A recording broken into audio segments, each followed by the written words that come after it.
विश्वकप फुटबल यस्तो प्रतियोगिता हो जसमा विश्वका 31 राष्ट्रहरू जर्मनीसँग फाइनल खेल्न प्रतिस्पर्धा गर्छन् र अन्तिममा जित जर्मनीको हुन्छ।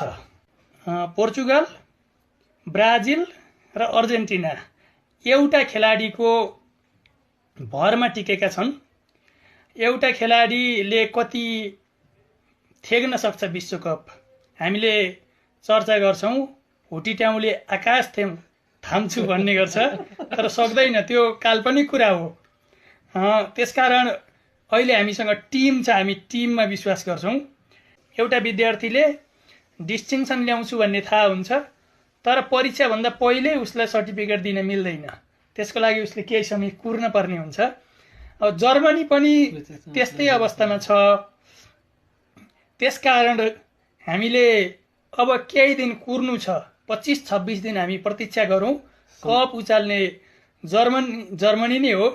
यहाँ केही साथीहरूले कमेन्ट गर्नुभएको छ, माया लोप्सन तपाईँ ब्राजिलको पक्षमा हुनुहुन्छ, हामीलाई थाहा छ, तर यसपालि जर्मनीले ब्राजिललाई 7 गोल चाहिँ हान्दैन।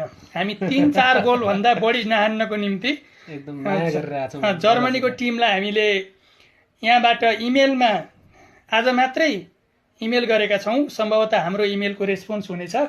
कपिल घिमिरेले भन्नुभएको छ कप उचाल्ने ब्राजिलले हो भन्नुभएको छ। हो, ठिक हो, चियाको कप चाहिँ ब्राजिलका खेलाडीले पनि उचाल्छन् तर विश्वकप चाहिँ को उपाधि जर्मनीले उचाल्छ, यति कुरा हामीले बुझिराखौँ। हाम्रो एउटा स्लोगन छ, जर्मनी ब्राजिल भाइ भाइ, मेसी अर्जेन्टिना बाई बाई। यदि त्यसकारण हामी चाहिँ फाइनलमा जर्मनी र ब्राजिल को भिडन्त हुनुपर्छ भन्ने छौँ। जर्मनी विजेता र ब्राजिल उपविजेता भएको हामी देख्न चाहन्छौँ। यो समय धेरै पर छैन।